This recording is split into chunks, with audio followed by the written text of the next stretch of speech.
ನಮಸ್ಕಾರ. Star vibes YouTube ಚಾನಲ್ಗೆ ಸ್ವಾಗತ.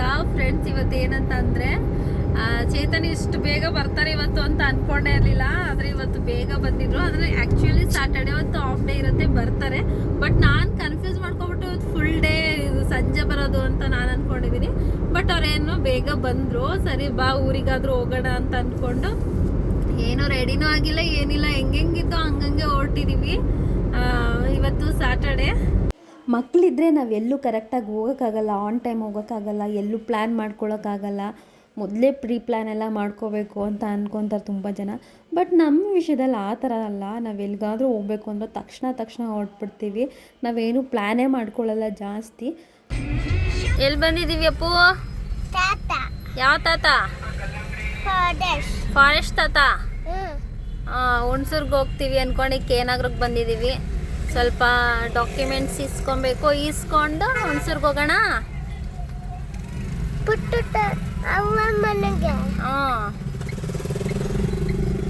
ಹೌದು, ಈಗ ತಾತ ಅಲ್ಲಿ ವೆಯ್ಟ್ ಮಾಡ್ತಾ ಇರತ್ತೆ, ಇಸ್ಕೊಂಡು ಹೋಗೋಣ. ಓಕೆನಾ?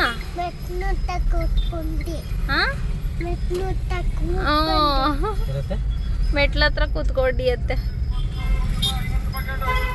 ಕೇರ್ ನಗರ ಬಜಾರ್ ರೋಡ್ ಅಲ್ಲ ಚೇತನ ಇದು?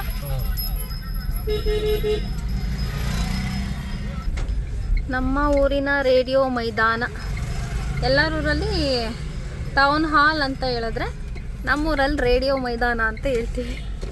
ಇದೊಂಥರ ಚೆನ್ನಾಗಿದೆ ಅಲ್ಲ ಚೇತನ? ರೇಡಿಯೋ ಮೈದಾನ. ಅಪ್ಪ ಎಲ್ಲಿರ್ತಾರೆ? ಅಲ್ಲಿ ನಿಂತಿದ್ದಾರೆ ನೋಡಿ, ಅಲ್ಲಿ ಮುಂದೆ ಅಲ್ವಾ? ಅವರೇ ತಾನೇ ಅಪ್ಪ. ಯಾರದು? ನಮಸ್ಕಾರ ದೇವರು. ನೋಡಿ, ನಾವು ಯಾವಾಗಲೂ ಪ್ಲ್ಯಾನೇ ಮಾಡ್ಕೊಳ್ಳಲ್ಲ. ಎಲ್ಲೋ ಹೋಗ್ತೀವಿ ಅಂತೀವಿ, ಇನ್ನೆಲ್ಲೋ ಬರ್ತೀವಿ. ಇದೇ ಥರ ನಮ್ದು ಯಾವಾಗಲೂ. ಇವಾಗ ಹುಣಸೂರ್ಗೆ ಹೋಗಬೇಕಿತ್ತು ನಾವು, ಆದರೆ ಕೇರ್ ನಗರಕ್ಕೆ ಬಂದಿದ್ದೀವಿ. ಸ್ವಲ್ಪ ಡಾಕ್ಯುಮೆಂಟ್ಸ್ ಎಲ್ಲ ಇತ್ತು. ಸೊ ಅದನ್ನೆಲ್ಲ ಈಸ್ಕೊಂಡು ಅಪ್ಪನ ಹಾಗೆ ಮಾತಾಡ್ಸ್ಕೊಂಡು ಹೋಗೋಣ ಅಂತ ಬಂದು, ಅಷ್ಟರಲ್ಲಿ ಅಪ್ಪು ನನಗೊಂದು ರೌಂಡ್ ಓಡಿಸಿ ತಾತ ಅಂದ್ಕೊಂಡು ಅವ್ರ ತಾತನ ಕೈಲಿ ರೌಂಡ್ ಓಡಿಸ್ಕೊತಾ ಇರ್ತಾನೆ. ಅಂದರೆ ನಮ್ಮ ಅಪ್ಪನ ಹತ್ರನೂ ಹಿಂಗೆ ರೌಂಡ್ ಓಡಿಸ್ಕೊತಾ ಇರ್ತಾನೆ. ಅದೆಲ್ಲ ಅಭ್ಯಾಸ ಆಗಿದೆ ಅಲ್ವಾ. ಈ ತಾತನ ಹತ್ರನೂ ಹಾಗೆ ಕೇಳ್ತಿದ್ದ, ನಂಗೆ ರೌಂಡ್ ಓಡಿಸಿ ಅಂತ ಅಂದ್ಕೊಂಡು. ತುಂಬ ಖುಷಿಪಟ್ಟ ತಾತನ ಜೊತೆ ರೌಂಡ್ ಹೋಗಿ ಬಂದು. ಫಾರೆಸ್ಟ್ ತಾತ ಅಂತ ಅನ್ಕೊಳಪ್ಪ. ಫಾರೆಸ್ಟ್ ತಾತ ಏಯ್ ದೇವರಾಜ್ ತಾತ ಅವರು. ಫಾರೆಸ್ಟ್ ತಾತ ಅಲ್ಲ. ಯಾರವರು? ನಡಿ. ಆಯ್ತು ಜಾಪನ ಜಾಸ್ತಿ ಉಂಟ ಮಾಡ್ಬಿಡ. ಸ್ಕೂಲಲ್ಲಿ ಚೆನ್ನಾಗಿ ಓದ್ಕೋ.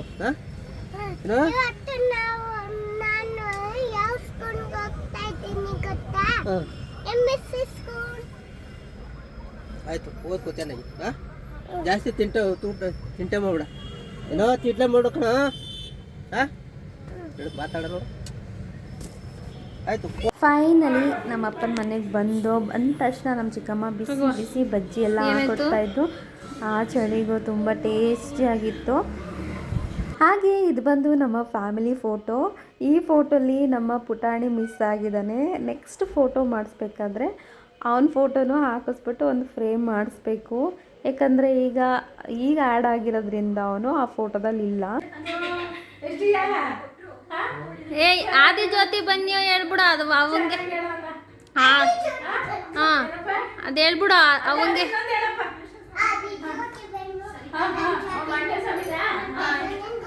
ನಮ್ಮಪ್ಪ ಬಂದರು. ಅವ್ನ ಖುಷಿ ನೋಡಿ ಹೆಂಗೆ ಓಡೋಗ್ತಾ ಇದ್ದಾನೆ ಅಂತ.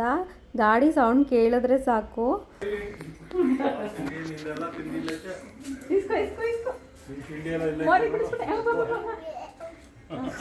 ಹುಷಾರು, ತುಂಬಾ ಭಾರ ಇದೆಯಾ?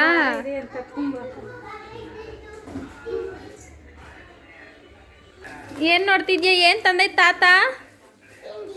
ತಿಂಡಿ ಇಷ್ಟೊಂದು ಯಾಕೆ ತಂದೆ ತಾತ ಅಂತ ಕೇಳೋದಲ್ವ ನೀನು? ಈಸ್ಕೊಂಡ್ ಬಂದ್ಬಿಟ್ಟೆ.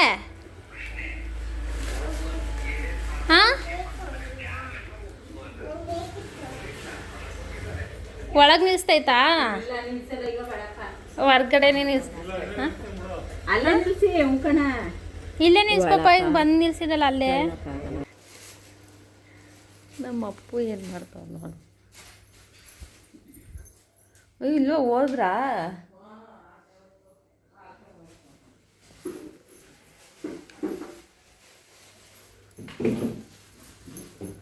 ಬೇಗನೆ ಮಾಡೋಣ.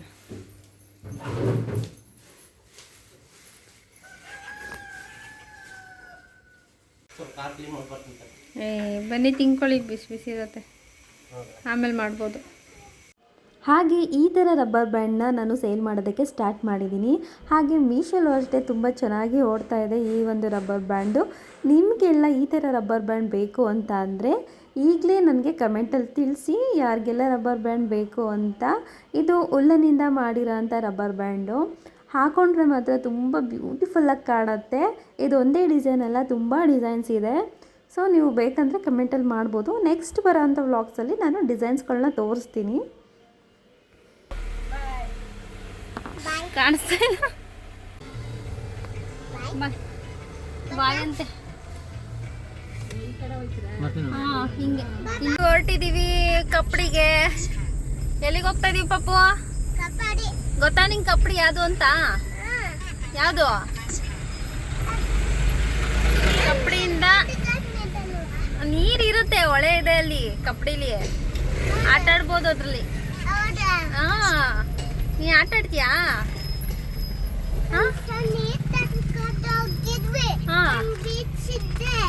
ತಲ್ಕಾಡಲ್ಲಿ. ಹೌದಾ, ನಿಮ್ಗೆ ಇಷ್ಟ ಆಯ್ತಾ ಅದು? ಹೌದಾ?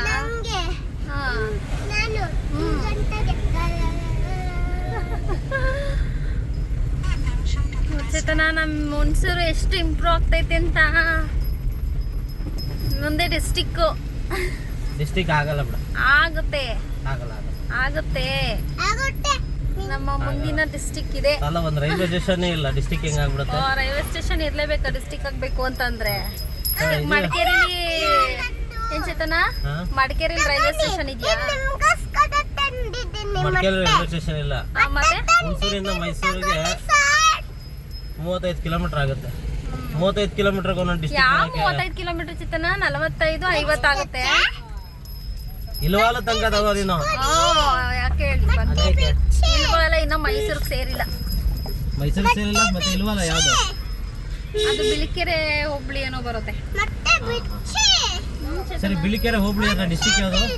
ಯಾವ್ದಕ್ಕೆ? ಬಿಳಿಕೆರೆಗೆ ಬಿಳಿಕೆರೆ ಡಿಸ್ಟಿಕ್ ಯಾವ್ದು? ತಾಲೂಕು ಹುಣಸೂರು ತಾಲೂಕು. ಬಿಳಿಕೆರೆ ಹುಣಸೂರು ಡಿಸ್ಟಿಕ್ ಯಾವ್ದು? ಅಲ್ಲ, ಹುಣಸೂರು ತಾಲೂಕಿಗೆ ಡಿಸ್ಟಿಕ್ ಯಾವ್ದು? ಮೈಸೂರು. ಅದಕ್ಕೆ ಅದನ್ನೇ ಹೇಳ್ತಾ ಇರೋದು, ನೆಕ್ಸ್ಟ್ ಡಿವಿಷನ್ ಆಗುತ್ತೆ ಅಂತ. ಈ ಕಡೆ ರೋಡು ಇದೆ ಚೇತನ, ಹೈವೇ. ನೋಡಿ, ಈ ಕಡೆ ರೋಡ್ ಬರುತ್ತೆ. ಯಾವ್ದಿದು? ಹುಣಸೂರಿಂದ ಸ್ವಲ್ಪ ಮುಂದೆ ಕಟ್ಟೆ ಮಲ್ವಾಡಿಗೆ ಹೋಗೋ ರೂಟಲ್ಲಿ. ಇದು ಚಿನ್ ಕಟ್ಟೆ ಪಾಪು. ಅಲ್ಲಿ ಜೋಗ್ ಫಾಲ್ಸ್ ಎಲ್ಲ ಇರುತ್ತೆ. ನಾವು ಜೋಗ್ ಫಾಲ್ಸ್ ಎಲ್ಲ ನೋಡ್ಬೋದು. ನೀರಿರುತ್ತೆ, ಬಾ ನೋಡೋಣ ಈಗ.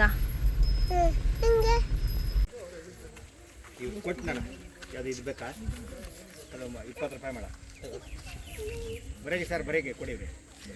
ಅಲ್ಲಿ ಮಂಗಳೂರಿಗೆ ಹಾಕಲ್ವಾ?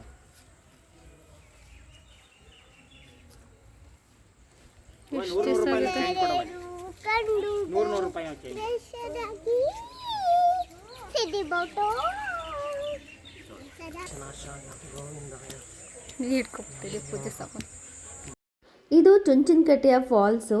ತುಂಬ ಫೋರ್ಸಲ್ಲಿ ನೀರು ಹರಿಯುತ್ತೆ ನೀರು ಬಂದಾಗ. ಆದರೆ ಈಗ ಇಲ್ಲಿ ಹೋಗೋದನ್ನ ಸ್ಟಾಪ್ ಮಾಡಿದ್ದಾರೆ. ಇಲ್ಲಿ ಯಾರನ್ನೂ ಬಿಡೋದಿಲ್ಲ. ಆದರೆ ನಮ್ಮ ಲಕ್ ಏನಂದರೆ ಅವಾಗನೆಲ್ಲ ನಮ್ಮನ್ನ ಆರಾಮಾಗಿ ಬಿಡ್ತಾಯಿದ್ರು. ನಾವು ಹೋಗಿ ಚೆನ್ನಾಗಿ ಆಟ ಆಡ್ತಿದ್ದೋ. ಆ ಫಾಲ್ಸ್ ಹತ್ರ ಎಲ್ಲ ತುಂಬ ಚೆನ್ನಾಗಿ ಆಟ ಆಡಿದ್ದೀವಿ. ಬಟ್ ಇವಾಗ ಯಾರನ್ನೂ ಅಲ್ಲಿ ಎಂಟ್ರಿ ಕೊಡೋಲ್ಲ. ಹಾಗೆ ಮತ್ತೆ ಕೆಳಗಡೆ ಹೋಗ್ಬಿಟ್ಟು ಅಲ್ಲೂ ಆಟ ಆಡ್ಬೋದು. ಅಲ್ಲೂ ಸಹ ಈಗ ಲಾಕ್ ಮಾಡಿದ್ದಾರೆ, ಯಾವ ಸೈಡು ಕೂಡ ಬಿಡ್ತಾ ಇಲ್ಲ.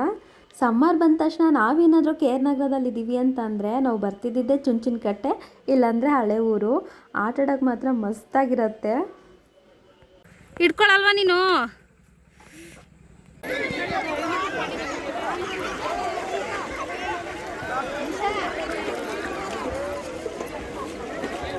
ಶ್ರೀ ಕ್ಷೇತ್ರ ಕಪ್ಪಡಿ.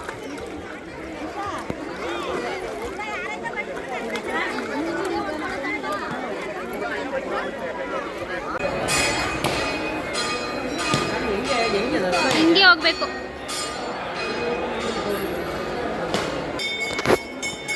ಹಾಗೆ ಆ ಕೋತಿಗಳನ್ನ ನೋಡ್ಬೋದು ಎಷ್ಟು ಚಿಲ್ ಮಾಡ್ತಿದ್ರು ಅಂದರೆ ಆ ಬಿಸಿಲಿಗೂ ಈ ಥರ ಕೋತಿಗಳು ಹಿಂಗೆ ಆಡುತ್ತಾ ಅಂತ ಅಂದ್ಬಿಟ್ಟು ಅನಿಸ್ತಿತ್ತು. ಅದು ನೋಡೋದಕ್ಕೆ ತುಂಬಾ ಚೆನ್ನಾಗಿರ್ತಿತ್ತು. ಹೆಂಗೆ ಆಡ್ತಾವಲ್ವ ಅವು, ಏನು ಮಾಡ್ತಾವೆ ಎಲ್ಲ ಸನ್ ಬಾತ್ ಮಾಡ್ತಾವೆ ಅಲ್ವ ಪಾಪು.